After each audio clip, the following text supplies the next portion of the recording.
ndiye ndimadandaulanso kuti Mulungu munaloleranji kuti ndilowe mboma ndione zimene ndaona izi, chifukwa mwina ndifa nsanga zimene zili mkati mwa boma nonse amene simunalowe mboma simukuziziwa.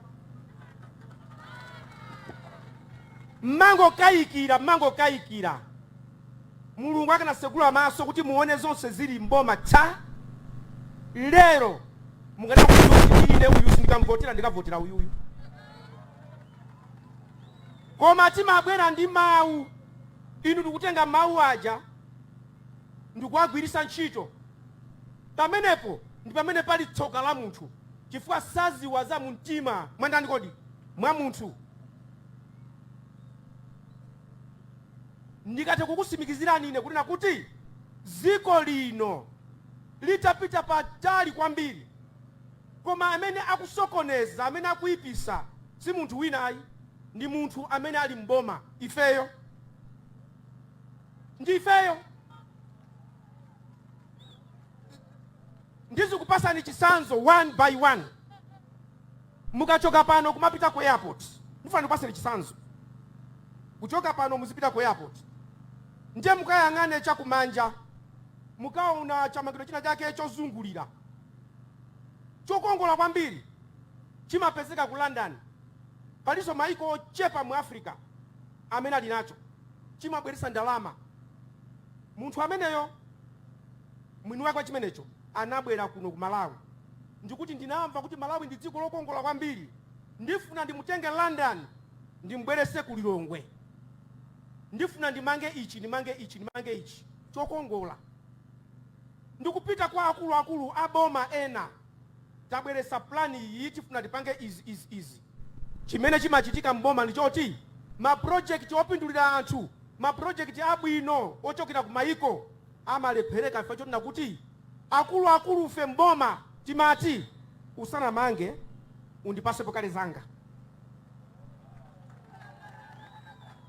Musanamange undipase chani kodi zanga. Mawuwo kaya akukhumudwisani, kaya sakusangalasani, ine pano ndikukutulirani zoona. Amene azapite kumwamba akafunse kwa Mulungu kuti anakambaiza amani nazoona, akuuzani kuti amani nazoona. Ndiye munthu uja anabwera kwa ineyo atavutika, amafuna atenge chinthu cho akamange dziko lina. Namuuza kuti ayi, ichi umanga ngati yanga ithe ntchito ichira bati ichi umanga. Ndinayita na nduna ona zamalo, munthu wa Mulungu, munthu wabwino kwa basi, nduna imeneyi Minister of Lands, a good man. Ndinamuuza kuti ambuye akulu wa ndi plan iyi chimangidwe apo akuvutisa. Ananena kuti dikirani zimene zitheka. Mukapita lero kumene koko mukapeza chaima maiko ena amba kulankhula zatheka bwanji ku Malawi kukhala ndi chimene chichi, popanda kulowelera akananyamuka kumatani kodi kumabwerera. Lero mkudandaula msewu sukukonzedwa, msika wathu, anthu ofuna kuti thandiza ndi ambiri. Koma akabwera kuno ndikuuzani chilungamo, amati musanapange musanamange msikawo mundipase kanga chepe ineyo. Ndi anthu amene wawa makwawomo sana zolowere zakatangale ngati zimenezo. Ma president onse amene tikupikisana tipasane ulemu chifukwa simudziwa kuti Mulungu waloza ndani. Umazatukwana kunena mwano, ukunenera mwano president wako. Tipasane ulemu, tipange kampeni ya clean. A president anandipasa unduna umene tunapezeke ponso Minister of State for Public Service Delivery, kuti ndiziona manduna onse mukupanga chani, mukutani.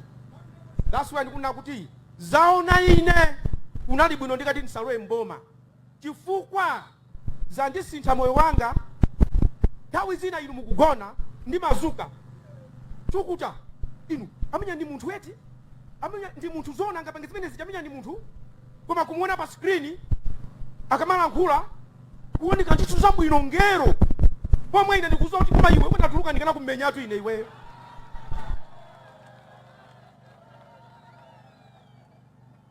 Zimene tikukamba pazi ngati pali munthu amene afuna kususa kuti uyu akunama, abwerese kususako. I'm simply telling you chilungamo. Moyo uno ndi waufupi, tizinena chilungamo. Anthu muli apa nonse, kunyumba kwanu, pakhomo panu ndiye moyo wanu.